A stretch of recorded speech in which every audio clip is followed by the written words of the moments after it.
Time please, ఈరోజు కొంచెం tight schedule అండి, సహకరించండి. అధ్యక్ష, గౌరవ సభ్యులు కుంటాల రామకృష్ణ గారు, బుచ్చ చౌదరి గారు, ఉగ్ర నరసింహారెడ్డి గారు బిల్ కన్నా ఎక్కువ వేరే విషయాలు మనం డిస్కస్ చేస్తాం జరిగింది. చాలా ఇంపార్టెంట్ ఇష్యూస్ కూడా రేజ్ చేశారు అధ్యక్ష. మొదటిది ఫారిన్ యూనివర్సిటీస్, ఎందుకంటే కేంద్ర ప్రభుత్వం ఫారిన్ యూనివర్సిటీస్ పెద్ద ఎత్తున ప్రోత్సహిస్తుంది. వాళ్ళ చేత ఇక్కడ క్యాంపస్లు పెడితే బాగుంటుందని చెప్పడం జరుగుతుంది. వాళ్ళకి ప్రత్యేకంగా మీరు ఏమైనా చేస్తున్నారా, యాక్ట్లో ఏమైనా సవరణలు తీసుకొస్తున్నారా అని అడుగుతాం జరిగింది అధ్యక్ష. 2016లో ఈ ప్రైవేట్ యూనివర్సిటీస్ చట్టం తీసుకొస్తాం జరిగింది. గత ప్రభుత్వం దీనికి 5 సవరణలు చేసింది అధ్యక్ష. ఆ సవరణలు నిన్న నేను ఒక ప్రశ్న ప్రిపేర్ అయ్యే సమయానికి నేను చదివితే అధ్యక్ష, మనం చేసిన చట్టాలు యూజీసీ గైడ్ లైన్స్కి విరుద్ధంగా ఉంది.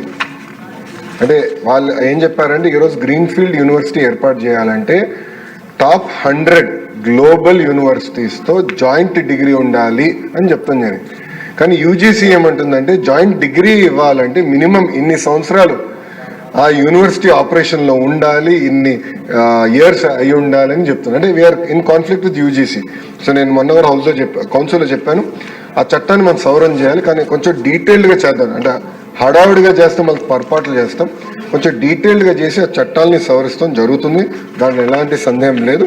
పెద్దలన్నట్టు పెద్ద ఎత్తున యూనివర్సిటీస్ మనం ప్రోత్సహించాలి. అంటే మేమందరం ముద్దుగా తాతయ్య అంటాం. సో బుచ్చయ్య తాతయ్య చెప్పింది ఏంటంటే, చట్టాలు మేము సవరించాలి, దాంట్లో ఎలాంటి డౌట్ లేదు. ఫారిన్ యూనివర్సిటీస్ మనం ఇక్కడ ప్రోత్సహించాలి. అంతేకాకుండా మన దేశంలోనే ఒక అద్భుతమైన ఇన్స్టిట్యూషన్స్ ఉన్నాయి. ఒక ఉదాహరణ బిట్స్.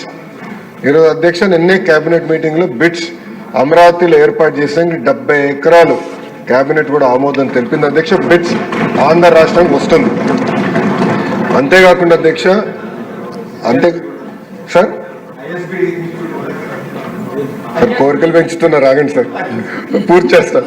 బిట్స్ తీసుకొచ్చి అధ్యక్ష. రెండోది Tata group, LNT, IIT Madras, ప్రత్యేకంగా యూనివర్సిటీ ఆఫ్ టోక్యోతో కలిసి డీప్ టెక్ యూనివర్సిటీ ఏర్పాటు చేయాలి. అంటే నెక్స్ట్ జనరేషన్ AI ML కాకుండా నెక్స్ట్ జనరేషన్ యూనివర్సిటీ ఏర్పాటు చేయాలి. ఇది పర్సనల్గా గౌరవ ముఖ్యమంత్రి గారు లీడ్ చేస్తున్నారు. సాక నాదైనా తెలుసు కదా గౌరవ ముఖ్యమంత్రి గారి గురించి, ఆయన పర్సనల్గా లీడ్ చేస్తున్నారు. ఇది ప్యాషన్ ప్రాజెక్ట్గా లీడ్ చేస్తున్నారు. ఇది నేను బలంగా నమ్మేది. మొత్తం ఎకో సిస్టమ్ని రెవల్యూషనైజ్ చేసి యూనివర్సిటీ అది కూడా తీసుకొస్తున్నాను అధ్యక్ష. నేను పర్సనల్గా తీసుకొని ఒక AI యూనివర్సిటీ విశాఖపట్నంలో ఏర్పాటు చేయాలని లక్ష్యంతో ఉన్నాం. అదేవిధంగా ఒక స్పోర్ట్స్ యూనివర్సిటీ కూడా చేయాలని అధ్యక్ష. ఇది ఇప్పటివరకు ఉంది. ఇంతేకాకుండా ఎకనామిక్ డెవలప్మెంట్ బోర్డుతో కూడా అనేక యూనివర్సిటీస్ ఆల్రెడీ చర్చల్లో ఉన్నాయి. ఒకటి యూనివర్సిటీ ఆఫ్ టోక్యో కూడా చర్చలో ఉంది. AMA యూనివర్సిటీ ఫిలిప్పీన్స్ నుంచి కూడా చర్చలో ఉంది అధ్యక్ష.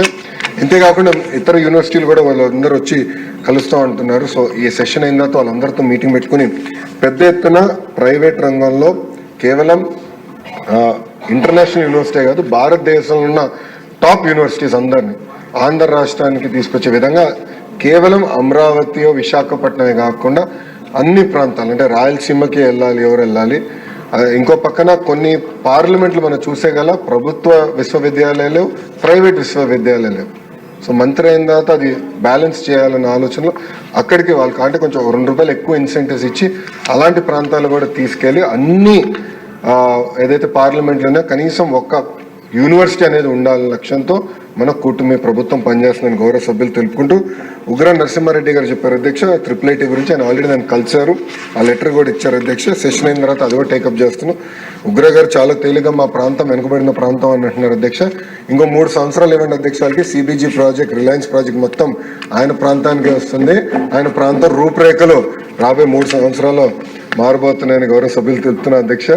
అంతేకాకుండా అధ్యక్ష ఆంధ్ర కేసరి యూనివర్సిటీ గురించి గౌరవ సభ్యులు మాట్లాడారు అధ్యక్ష. 2022లో ఏర్పాటు చేశారు. ఎలాంటి శాంక్షన్ పోస్ట్ లేకుండా ఏర్పాటు చేశారు అధ్యక్ష. దానివల్ల అక్కడ ఉన్న ఉపాధ్యాయులు కూడా వాళ్ళ ప్రొఫెసర్స్ ఇబ్బంది పడటం జరుగుతుంది అధ్యక్ష. సో యూనివర్సిటీస్ అందరినీ బలోపేతం చేయాలి. గౌరవ సభ్యులు చెప్పినట్లు అనేక మంది దాతలు కూడా ముందరకు వస్తున్నారు. ఒక మెకానిజం ఏర్పాటు చేయాల్సిన అవసరం ఉంది.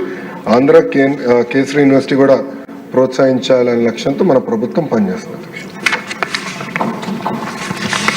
ఇప్పుడు విషయం ఆంధ్రప్రదేశ్ ప్రైవేట్ విశ్వవిద్యాలయాల స్థాపన మరియు క్రమబద్ధీకరణ సవరణ బిల్లు 2025ను పరిగణలోకి తీసుకోవడం. ఈ ప్రతిపాదనకు సుముఖంగా ఉన్నవారు అవునండి, వ్యతిరేకంగా ఉన్నారు కాదనండి. అవునన్నారు అందరూ అవునన్నారు. ప్రతిపాదన ఆమోదించడమైంది. బిల్లు పరిగణలోకి తీసుకోవడం జరిగింది.